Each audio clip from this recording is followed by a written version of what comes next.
Buenas tardes, alumnos. El día de hoy vamos a desarrollar la sesión 4 titulada Comprensión de textos, repaso. Y lógicamente esto va a ser un repaso, puesto que anteriormente ya hemos desarrollado la temática. Para iniciar esta sesión es necesario hacerte recordar que tienes que ver sobre todo la parte final del video para el envío de tus actividades. No te olvides de ello, por favor. Muy bien, vamos a comenzar esta temática con un texto que está en tu móvil y lo vamos a leer con la intención de identificar el tema y también la idea principal, que es algo que debemos recordar. Ya sabes que en este tipo de ejercicios siempre nos preguntan acerca del tema, idea principal, ¿verdad? Y es necesario que nosotros recordemos esto. Tenemos el texto, dice así: los cafetos son arbustos con tallos que miden 2 o 3 metros de altura y tienen hojas perennes de un bonito color verde brillante que crecen en pares opuestos a lo largo del tallo.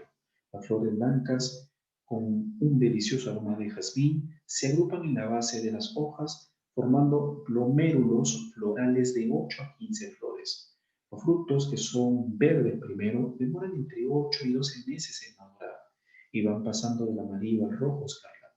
Por eso, estos frutos reciben a veces el nombre de cerezos o de cerezas.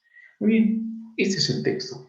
Y para que recuerdes, te voy a decir lo siguiente. El tema, ojo con lo que te digo, el tema siempre es una frase nominal.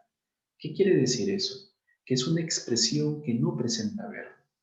¿Correcto? Eso es una cosa. Y para poder identificar el tema, tú te puedes preguntar las siguientes interrogantes. ¿De qué trató el texto leído? ¿O de qué o de quién se habla en el texto? Estas dos preguntas te ayudan a identificar el tema, pero esto sí, eso sí, si tú no has entendido el texto, olvida, la respuesta va a ser incorrecta. Ahora bien, en la pregunta número 1 justamente te preguntan sobre el tema. Mira, ¿de quién o de quién se habla en el texto? ¿De qué o de quién se habla en el texto? Y tu módulo ya te da la respuesta. ¿De quién se está hablando? De los cafetos. Entonces, ¿cuál sería justamente la alternativa que vamos a encerrar? ¿La flor del cafeto? No, no se está centrando el texto en ello. La planta del cafeto sí, que no es otra cosa que los cafetos que te menciona el texto, ¿verdad? El café, no me está hablando especialmente del café, no, no me está diciendo especialmente de cómo es de repente su sabor, de cómo es o cuántos tipos de café hay, etcétera. No, están hablando principalmente de los cafetos, es decir, de la planta del cafeto. Por eso es en la clave. Tampoco me están hablando del grano de café, no me están hablando de la semilla, mucho menos. Por eso es la clave. Entonces, no te olvides que para identificar el tema siempre te preguntarás de qué trató el texto leído o la pregunta que tienes ahí justamente, de qué o de quién se habla en el texto. Y esa respuesta viene a ser el tema.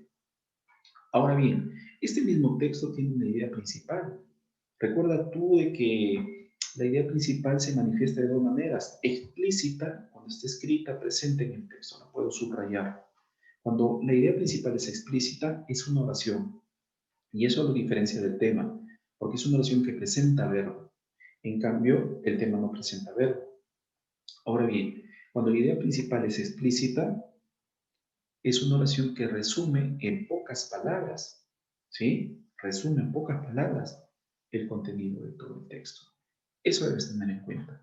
Y aparte de ello, cuando la idea principal es explícita, termina en un punto, en una coma, punto y coma, es decir, en un signo de puntuación. Ahora bien, la idea principal implícita no está escrita en el texto. Yo no la puedo subrayar porque no está escrita, pero sí está sobreentendida, está tácita. Entonces, ¿cómo yo puedo identificar la idea principal? Te preguntarás de qué o qué me están diciendo acerca del tema. En este caso, ¿qué me están diciendo de la planta del cafeto? ¿Qué nos están diciendo? Si tú ves detenidamente y lees de nuevo el texto, te vas a dar cuenta que lo que nos están diciendo de la planta del cafeto o de los cafetos son sus características, pues. Entonces, ¿cuál sería la idea principal? Las características de la planta del cafeto o simplemente las características del cafeto. Y ya está. Esa es su idea principal. Pero es necesario decirte otra cosa. Cuando la idea principal es implícita, no es necesario que tenga verbo. No es imprescindible. Puede tenerlo como no puede tenerlo. Pero cuando es explícita, sí debe tener verbo. No te olvides de eso. Continuamos. Te presento ahora la pregunta del conflicto cognitivo, la cual es la siguiente. ¿Cuál es la diferencia entre el tema y la idea principal? No te olvides que la tienes que anotar en tu cuaderno. Y las preguntas de los saberes previos son las siguientes. ¿Qué es comprensión de textos? ¿Qué es la idea principal explícita e implícita? Ya te lo he dicho. ¿Qué es el tema? También te lo he dicho, pero si gustas puedes indagar más en internet. No te olvides que todas estas preguntas, así como la anterior, deben estar anotadas en tu cuaderno y deben ser respondidas ahí con una letra clara, entendible, legible, que yo la pueda distinguir, no que tú la entiendas, sino que yo la entienda, ¿correcto? Y lo otro debe tener coherencia y también debes de colocar bien los signos de puntuación y también las tildes. Continuamos. Vamos con el desarrollo. Esta información tú la tienes en tu módulo, así que voy a leerla y voy dando algunas pautas necesarias. Comprensión de textos. Tema, título e idea principal. El texto es la unidad fundamental en el proceso de comunicación, tanto oral como escrito, que a su vez está compuesto por signos, posee coherencia e intención comunicativa y es de carácter social. Estructura. Tema. Es el asunto general que se desarrolla un texto. Responde a la pregunta de qué trata el texto. Ejemplo, José Carlos María T. Bueno, es algo que te había mencionado. Título. Busca en primera instancia inquietar al lector para atraerlo a la lectura del texto. El título representa la visión más global de la obra. Responde a la pregunta ¿qué idea precisa lo leído? Ejemplo, José Carlos María T. y su visión socialista del Perú. Idea principal es aquella que expresa en su esencia lo que el autor quiere transmitir, constituye la causa principal del desarrollo de las ideas subsiguientes y su eliminación provocaría que el resto del texto no tuviera sentido. Responde la pregunta de qué o de quién se habla, de qué o de quién habla el autor y qué sostiene. Ejemplo, José Carlos Mariátegui analizó la realidad nacional desde una perspectiva socialista. Acá me detengo un momentito porque es necesario aclarar algunos puntos. El tema nunca te olvides de esto, que el tema se va a encontrar con las dos preguntas que te dije al inicio, de qué trata el texto, de qué trata el texto y de qué o de quién se habla. Con esas dos preguntas debes identificar el tema. Ahora, tú dirás, profesor, pero esa pregunta de qué o de quién se habla está en la idea principal. Acá yo considero que esto es un ligero error que se ha cometido, porque la pregunta de qué o de quién debe responder el tema, no la idea principal. Sin embargo, aquí en esta pregunta que te propone, te dice lo siguiente, ¿qué sostiene? Esto sí puedes utilizarlo. ¿Qué se sostiene sobre el tema? ¿Correcto? ¿Qué se sostiene sobre el tema? Y la respuesta viene a ser la idea principal. Así sí, ¿correcto? Este de qué o de quién se habla considero que está de manera errónea ahí. Debieron haber colocado qué se sostiene sobre el tema, como te lo dije anteriormente, ¿verdad? O qué me están diciendo, qué me informan acerca del tema que me han propuesto o que está escrito en el texto, ¿no? Entonces, esa diferencia tienes que tener en cuenta. Ahora, te colocan un ejemplo, ¿no?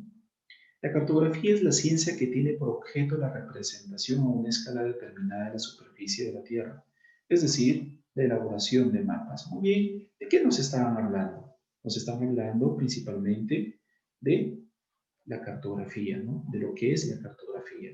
Como dice acá, el concepto de cartografía. Ahora, como ves tú, mira lo que dicen acá. ¿Qué se dice sobre el tema? No están utilizando la pregunta que está ahí. ¿Qué nos están diciendo sobre el tema? ¿Ah? Nos están diciendo entonces que la cartografía es la ciencia que representa la Tierra a través de los mapas. ¿Te diste cuenta? Entonces, eso debes tener en cuenta para poder identificar tema e idea principal. Ahora, el título. El título, sí, también es una frase nominal. Así como el tema es una frase nominal, es decir, no presenta verbo, el título tampoco debe tener verbo. Ahora, el título, ¿sí? Es la unión de lo siguiente, del tema más un rasgo principal un rasgo principal que se manifiesta, valga la redundancia, en la idea principal. Es decir, una característica esencial que se manifiesta en la idea principal. No te olvides de eso. Por eso colocaron aquí, mira, en tema te colocaron como ejemplo José Carlos Mariátegui. Mira, como ves tú es el nombre de la persona, no tiene verbo.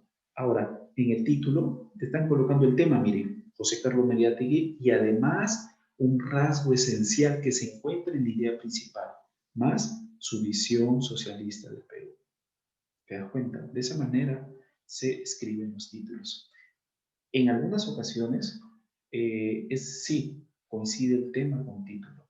Es cierto, en algunas ocasiones, sobre todo cuando tú vas a desarrollar ejercicios de comprensión de textos y las claves son para marcar, son para encerrar. Pero nunca te olvides esto, nunca te olvides esto, que el título se forma de el tema más un rasgo esencial, principal que se encuentra en la idea principal de ese texto. Continuamos. Tenemos un texto y es el siguiente, voy a leerlo. La caza, al igual que la pesca, fue desde siempre una actividad colectiva. La ayuda mutua contribuía a consolidar, ¿sí? A unir, a unificar las relaciones sociales del grupo. En la antigüedad, el curaca tenía autoridad para enviar a su gente a la caza y el producto obtenido era repartido equitativamente. En la actualidad se practica la caza con la ayuda de perros que persiguen al animal hasta acorralarlo y obligarlo a mostrarse ante el cazador. Aquellos nativos de escaso contacto con el mundo occidental o que no poseen armas de fuego, cazan aún con arco y flecha. Poseen una extraordinaria habilidad en su manejo, pudiendo alcanzar a una presa del tamaño de un ave o un mono pequeño situado a 30 metros de distancia. Para la caza de animales grandes del tamaño de un mono maquisapa o mayores, se emplean flechas de punta lanceolada, de paca o bambú. Para los monos pequeños, aves y roedores medianos, se utilizan flechas con puntas de chonta o hueso. La cacería es, por sus características y entorno, todo un espectáculo ancestral que muy pocos hombres de la ciudad han tenido la suerte de presenciar. Continuamos entonces con las preguntas. Bueno, la pregunta número 1 ya está resuelta. Te dicen que la letra B dice el enunciado según el texto, la cacería contribuye a qué? A consolidar las relaciones sociales. Eso te lo dice el texto. Los nativos usaban flechas de punta lanceolada para cazar ¿qué cosa? Animales grandes. 3. Fundamentalmente el texto resalta ¿qué? ¿Qué es lo que resalta el texto? La caza es una actividad colectiva desde la antigüedad. Eso es lo que resalta el texto. Y en la número 4, el término colectiva se puede reemplazar por social, porque ese es algo que también te está resaltando el texto, de que era una actividad social. Muy bien, chicos, vamos finalizando el video, haciéndote recordar que las preguntas de saberes previos y el conflicto cognitivo las debes anotar en tu cuaderno con una letra legible, sin errores ortográficos y las debes enviar a este correo electrónico. Con el asunto segundo A o B, saber el cuestionario, comprensión del texto, repaso. Y no te olvides que en el contenido de ese correo deben estar tu nombre completo, grado y sección. Estas dos, es decir, saberes previos y conflicto cognitivo, debes enviarlas hoy día mismo. En el caso de los ejercicios de tu módulo, se te da una semana para el envío, pero por favor envíalo antes. Es necesario que lo envíes antes, porque si no después te vas a olvidar. En ese segundo correo que me enviarías con los ejercicios de tu módulo, ¿sí? Y lógicamente con las imágenes adjuntadas ahí de esos ejercicios, lo envías también a este correo, pero con el asunto segundo A o B, tarea, guión, comprensión de texto, repaso. También no te olvides de colocar en ese segundo correo tu nombre completo, grado y sección. Y lógicamente, pues, lo envías. Chicos y chicas, espero que la temática se haya entendido y espero sus actividades de manera puntual. Cuídense mucho, hasta pronto.